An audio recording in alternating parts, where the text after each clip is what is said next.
alunos da segunda série, tudo bem? Espero que todos estejam bem. Saudades, viu? Pessoal, é o seguinte, o tópico que nós vamos trabalhar hoje é o barroco dentro de História da Arte. Vai ficar bem tranquilo, porque nós começamos a ver dentro de História, né, o período correspondente ao processo de colonização do Brasil, né, feito por Portugal, e aí é dentro desse contexto que o barroco surge, ok? Então, vamos lá. O contexto histórico, né, do barroco se dá na Itália. Então, vamos lá. No século XVI surgiu a Reforma Protestante, né, que dualizou aí com o catolicismo. A Reforma Protestante, ela fez com que houvesse uma migração de fiéis, né? Dentro desse contexto de perder fiéis, a Igreja Católica reagiu com a Contra-Reforma, né? Ela tinha que reafirmar todos os seus dogmas, e uma das reafirmações do dogma foi criando a expressão barroca, né, no contexto artístico, para quê? Para poder trazer de volta esse fiel que estava migrando para o protestantismo. Então, o que a gente vai perceber nesse contexto?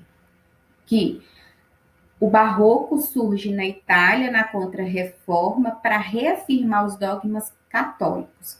A arte, ela vai ser um ponto central, por quê? Por conta da classe que ela permeia. Que classe é essa? A classe média, a burguesia. A burguesia gosta de arte, né? No entanto, que ela influencia em vários momentos historiográficos aí os contextos artísticos, né? Em vários locais. Porque ela gosta dessa modificação, ela quer criar uma arte com a cara dela. E o barroco é uma expressão tanto religiosa como também estamental, né? Ou seja, para reafirmar, para trazer de volta uma classe que estava migrando, que era a burguesia que estava indo para o protestantismo, porque o protestantismo falava mais ao seu coração no intuito de questão de guardar dinheiro, né, igual o calvinismo, de acúmulo, né, de bens aqui na terra, porque o catolicismo, o que ele fazia? Ele fazia com que o homem se deslocasse, né, pegasse toda a sua herança e doasse para a igreja. Agora, na reforma protestante, não, você não precisa necessariamente alcançar a sua salvação doando seus bens. Você pode guardar dinheiro, né, deixar para o seu filho, uma coisa que era diferente no catolicismo. Então, o contexto histórico do barroco, nós vamos colocar Itália, século XVI, Contra-Reforma. Quem vai trazer para o Brasil? Os portugueses no nosso processo de colonização. Lógico que não foi de imediato, né? A gente tem 30 anos aí de negligência, que é o período pré-colonial. Isso acontece no finalzinho do século XVI, essa opulência do barroco no Brasil.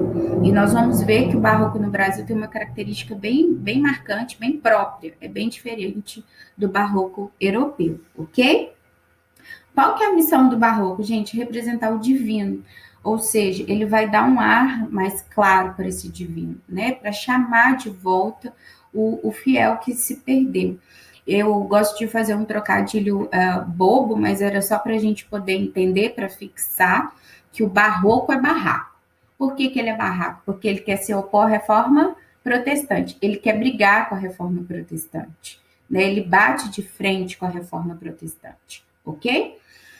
Outra função, outra missão também do barroco é catequização dos índios, que quando eles chegaram aqui, eles viram que os índios tinham almas bestiais e que poderiam ser catequizados. Eles eram fáceis de ser domesticados, vamos usar assim essa expressão, ok? As características gerais do barroco. Dualidade, luz escuro, luz intensa na diagonal, a gente vai perceber em algumas imagens de Caravaggio, vou ressaltar para vocês, bem dramático, né? Vamos ver pelas expressões faciais, provocativo, algumas pinturas, nós vamos perceber a falta de atenção para um personagem principal, ou, por exemplo, uma fruta podre no meio de um cesto. Tem uma pintura de Caravaggio que tem um rapaz que põe o dedo em Jesus, na sua ferida. Então, são coisas bem provocativas, tá? Ao mesmo tempo que é provocativo, ele também é muito ornamentado, ele utiliza de muitas cores.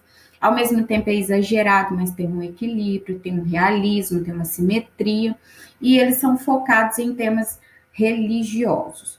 Então, de uma maneira geral, o que a gente pode ressaltar? Que o barroco, né, pela sua própria essência, que significa pérola de formato irregular, nós vamos ver que tem uma dualidade nas suas características, ok? Vamos ver uma imagem aí do interior da igreja de São Francisco, em Salvador. Eu quero que vocês prestem bastante atenção, porque eu vou relacionar com o padrão europeu, ok? E nós vamos perceber a diferença das igrejas brasileiras barrocas e as igrejas barrocas europeias, ok? Essa igreja aqui de São Francisco, ela é toda ornamentada com folhas de ouro. Ela tem apenas uma abóbada, né, só próximo do altar. Percebam essa diferença, porque nas igrejas barrocas europeias a gente vai ver o uso constante de abóbadas em várias paredes, ok? Para sustentar o teto. Vamos perceber o teto, tá vendo que ele é todo esculpido, todo desenhado, né? O que precisa dar destaque, eles dão destaque, então o altar ele vai ser mais luxuoso, tranquilo? A presença, gente, do barroco, ela é mais marcante na região sudeste por conta da atividade aurífera, tá? No Nordeste tem, a gente vai ver em Sergipe, Bahia, mas é uma quantidade bem menor do que na região Sudeste. Na região Sudeste, a gente vai dar destaque para cidades de Minas Gerais, Ouro Preto, Mariana, Tiradentes, elas eram um polo de extração mineral, né? Então, elas receberam toda essa opulência do barroco. E nós vamos perceber que o barroco no Sudeste, ele tem característica própria. Ele não mantém uma tradição fiel ao barroco europeu. Tranquilo, queridos? Olha aqui na parede, né, da igreja de Santa Teresa, ou da igreja do Carmo, desculpa, nós estamos retratando aí a vida de Santa Teresa. Presta bastante atenção no rosto dos anjinhos, tá? O anjo é uma figura bem marcante no barroco. Presença da luz nela, né? Ou seja, tá vendo? Ela está numa redoma. A gente consegue perceber os detalhes da vestimenta, das mãos, né? Aonde não merece destaque, tá sombreado. Vocês verem que eles não têm uma preocupação com o fundo da tela, né? Sempre no período renascentista, as pinturas tinham uma preocupação com o fundo. Já no barroco, ele não tem essa preocupação, tá? Ele tem um realismo, ele tem um equilíbrio, mas muito o estilo barroco próprio, né? Eu gosto de falar que o barroco, além de ser barraco, ele também é egocêntrico, né? Ele tem um estilo próprio, ele não preocupa com muitas coisas, com muitos detalhes, ok? Os principais artistas barrocos aqui no Brasil. Nós temos o mestre Valentim, ele era de família portuguesa, ele morou em Portugal 25 anos, então ele era mais fiel à tradição barroca europeia, tá? Ele viveu no Rio de Janeiro, ele fez diversas obras, esculturas, entalhes. Além de trabalhar temas religiosos, ele também trabalhou temas civis, tá? Ele não ficou só no conceito religioso, ele foi além, ok? Nós vamos ver algumas imagens. O Manuel da Costa Taíde, conhecido mais como Aleijadinho, famoso aqui em Congonhas, né, por conta da Igreja dos 12 Profetas. Ele tinha suas dificuldades, né, suas limitações físicas por conta de uma doença, mas ele conseguia fazer, né, tudo que foi encomendado. Nós vamos ver que tem uma obra dele que durou 10 anos por conta da deficiência que estava aumentando, né? Então ele demorou mais tempo para entregar. Vamos lá. Aqui o Santuário de Bom Jesus, né? Que é onde que tem na sua frente os 12 profetas, né? Todos esculpidos em pedra-sabão, muito utilizado pelo Aleijadinho, né? Que era uma matéria rica na região. Então ele aproveitou dessa matéria-prima para poder esculpir os 12 profetas, tá? Pessoal, percebam a frente da igreja, a barroca, a simplicidade, né? As janelas secas, sem muito adorno, sem muito detalhe, né? O interior, ela tem um destaque interessante, mas o exterior, ele é bem básico, porque eu quero que vocês percebam que quando a gente vê as igrejas barrocas europeias, a gente vai ver uma diferença, tá? Aqui é a obra que eu falei para vocês, né? Elas são 66 figuras, todas talhadas em madeira. Elas demoraram 10 anos. Por que elas demoraram esse tempo? Porque ele já tinha perdido os dedos, já estava com deformidades nos pés, então ele não conseguia ficar muito tempo em pé. Ele utilizava almofadas para ficar ajoelhado, para conseguir terminar seus trabalhos, né? E por conta dessas limitações, então, começou-se a demorar, né, o processo dele de entalhamento. Percebam que riqueza de detalhes o caimento das roupas. Eu gosto muito de ficar atenta às coisas assim mínimas. Olha aqui a perna, né? Olha o joelho, a gente consegue ver praticamente a veia sobressaltada, né, de Jesus, porque ele está carregando peso, então está fazendo uma tensão na perna. Olha a roupa, né, de todos os envolvidos na cena, né? Olha a expressão facial dos personagens, né? Isso é muito rico. Você analisar, né, de forma básica, de forma crítica, as expressões, que é a dramaticidade que o barroco gosta de ressaltar. Olha aqui o teto da igreja de São Francisco, a igreja de Ouro Preto. Essa imagem tá um pouco trabalhada no Photoshop, viu, pessoal? Porque, infelizmente, não tá dessa forma, já sofreu bastante ação do tempo, então eles trabalharam um pouquinho as cores para a gente conseguir vislumbrar mesmo as características, né? Como que tá a pintura. Tá mofada hoje, tem, né? Teve uma infiltração, essa igreja ficou um tempo fechada por conta de desabar, né, tinha essa preocupação, e aí eles mantêm o acesso bem limitado, tá, da igreja de São Francisco. Tem que fazer um requerimento antes para poder conseguir entrar. Mas aqui vamos perceber aonde tem a necessidade de luz, que é o centro da imagem, aonde não merece destaque, ele é mais assombreado, tá? Então, a luz, ela vai estar sempre para aquilo que ele quer dar destaque. Olha aqui a frente da igreja de São Francisco, né, que é onde que tem aquele teto. Percebam a decoração, né, a arquitetura da igreja, para a gente poder depois fazer um comparativo com as igrejas barrocas europeias, tá? Lógico que tem seu valor, tem a sua credibilidade, tem, né, o seu valor histórico. Nós temos que ter esse respeito, né, pelas obras, mesmo sendo diferente da nossa religião, mas porque naquele período sobressaía muito o catolicismo no Brasil. Aqui são as obras do mestre Valentim, do Rio de Janeiro, que eu falei para vocês, que é mais fiel ao barroco europeu. Nós podemos perceber pelas cores, né?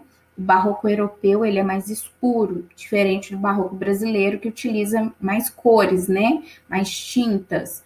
A presença marcante do Valentim é pelo fato dele ter morado 25 anos em Portugal. Então, ele tinha muito na veia essa tradição barroca europeia, tá? Lembra que eu falei para vocês que ele passeou pelas obras civis? Então, aqui tem um chafariz da pirâmide, fica no centro da cidade do Rio de Janeiro, tá lá até hoje, lógico, né?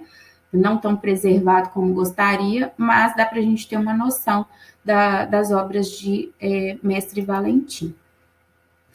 Agora vamos dar destaque para o barroco europeu, as suas características, olha como é que elas são bem diferentes da igreja brasileira, né? Igual eu falei para vocês, esse barroco brasileiro, ele é bem egocêntrico, né? Ele não segue à risca, vamos dizer assim, a matriz, né? Ele não tem esse cuidado com a matriz europeia. Então, ele faz ao molde das suas características. Olha a Basílica de São Pedro, que fica dentro do complexo, né, do Vaticano. Olha a diferença, as abóbadas. Esses cuidados aqui são para poder sustentar, tá, pessoal? O peso do teto. Então, por isso os arcos, a gente chama também de arco romano, tá? Para poder ajudar a sustentar aí o teto, a parte de cima, né?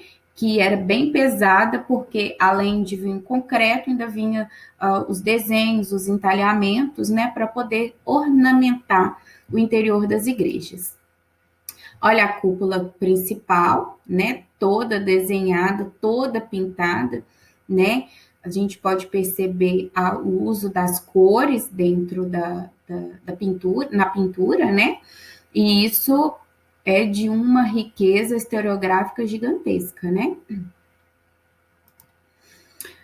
Destaque agora para o Gian Lorenzo Bernini. Por que eu estou passeando no barroco europeu, gente? Porque ele é a base, ele é a nossa matriz. O contexto histórico para vocês eu acho que está tranquilo, porque vocês sabem que é dentro da Reforma Protestante, né? É uma reação da Igreja Católica, e o barroco ele vem para trazer de volta o fiel. Como que ele traz de volta? Através da burguesia. Por quê? Porque a burguesia era uma classe que estava crescendo, e aí a gente vai dar destaque para alguns escultores e arquitetos europeus por conta dos financiamentos burgueses, tá? O Bernini, gente, ele merece destaque por conta de duas obras interessantes, que aqui é o Êxtase de Santa Teresa. Infelizmente, eu não achei uma imagem boa, na qual eu gostaria que mostrasse bem o rosto do anjo e de Santa Teresa. O anjo está com uma cara bem assim, sádica, né? Ele está gostando de estar ferindo a santa, porque ele está com uma flecha aqui e ele penetra no ventre dela, né? E ela com aquele drama todo de sofrimento. E quando a gente aumenta a imagem, não fica com uma visibilidade boa. O Bernini eu coloquei por conta do Êxtase de Santa Teresa e por conta do uso das suas esculturas, porque é o seguinte, ele fazia o desenho antes, né? Por ele ser arquiteto, o que ele fazia? Ele fazia o projeto, ele fazia o desenho primeiro para depois esculpir, né? O Bernini também merece destaque por conta de um autorretrato dele, que ele, para poder retratar a expressão de dor, ele colocou fogo no próprio braço e a partir daí ele conseguiu talhar o seu autorretrato.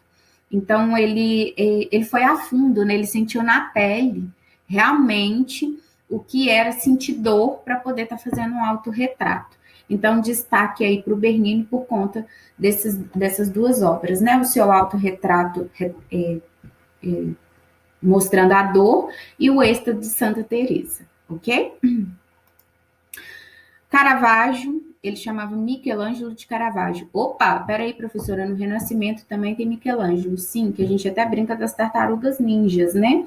Mas esse Michelangelo aqui, o Michelangelo de Caravaggio, porque ele é oriundo da cidade de Caravaggio, é um cara muito diferente, né? Vamos dizer assim. Ele se sentia ameaçado, perseguido o tempo todo, porque durante a sua juventude ele assassinou uma pessoa, né, durante um jogo, durante uma bebedeira, né, era um homem de vida boêmia, e isso o atormentou ele a vida inteira, né, foram anos mudando de vários lugares dentro da Itália, por conta desse passado dele aí, de ter matado uma pessoa.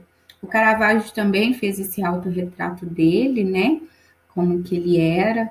Aqui nós temos uma imagem muito bacana, que é a da Medusa. Não tá assim legal de ver, mas são várias cobras, elas estão todas serpentes, né? Elas são muito bem trabalhadas. Vocês conseguem perceber o rosto, né? Das cobras, assim, é muito bem feito as obras de Caravaggio, né? É um cara que usava muito da luz para suas pinturas. Nós vamos até analisar agora. A vocação de São Mateus, que é a mais famosa, porque tá vendo a luz entrando na diagonal, que é uma característica marcante do barroco europeu. Essa luz, ela quer o quê? Da ideia de divino, né? De Deus. Essa vocação de Mateus, nós temos Jesus, São Pedro e Mateus. Mateus está até com o dedinho assim, é eu que você está chamando? É porque Jesus está chamando, convocando ele para segui-lo, né? Se vocês perceberem que o pezinho dele já está voltando, né? Ele não está um pé de frente, ele já está um pé de retorno. Lembra do provocativo, que é uma das características também do barroco? Olha aqui, esse jovem contando moedas.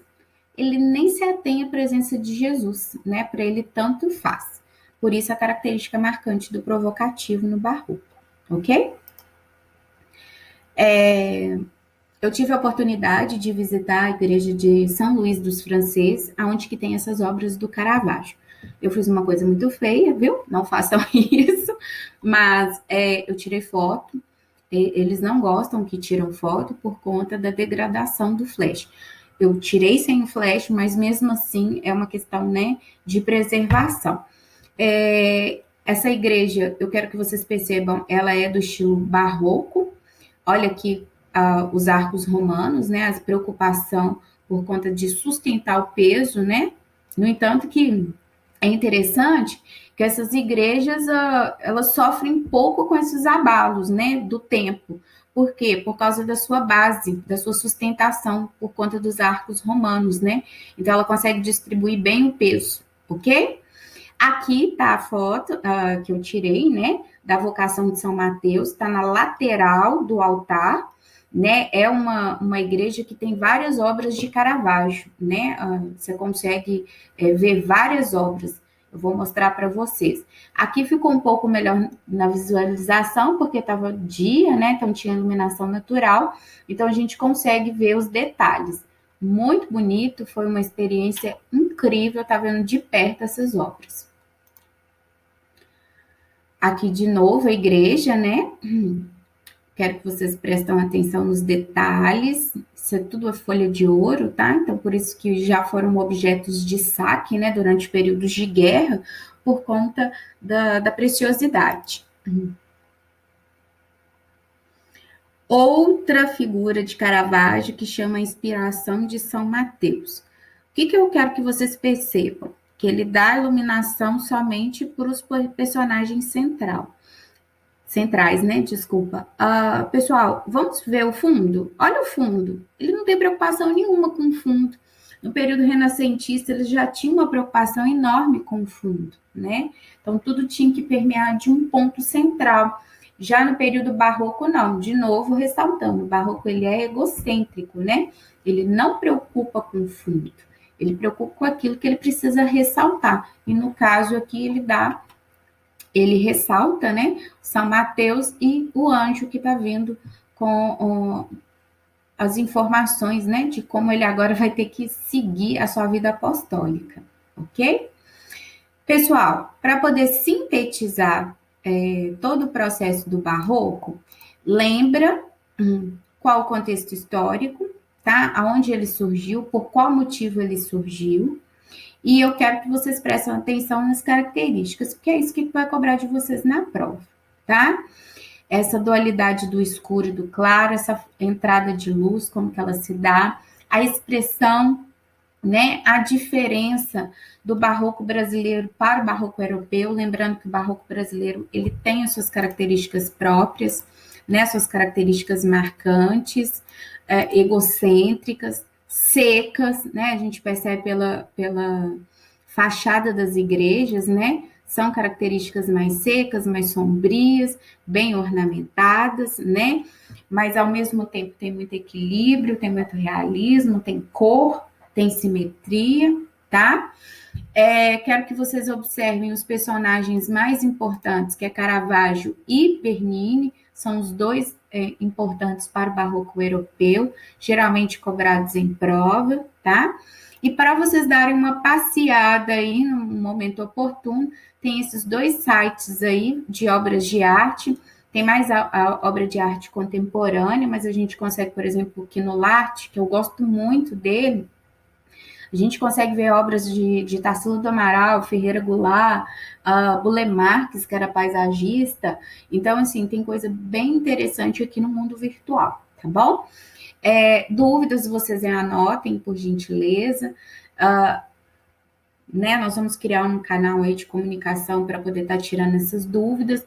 Vou estar postando também algumas atividades e uma postilinha para vocês estarem indo e voltando na hora de fazer as atividades na hora que estiver lendo, tá bom? Espero que esteja bem explicadinho. Fiquem com Deus, um super beijo.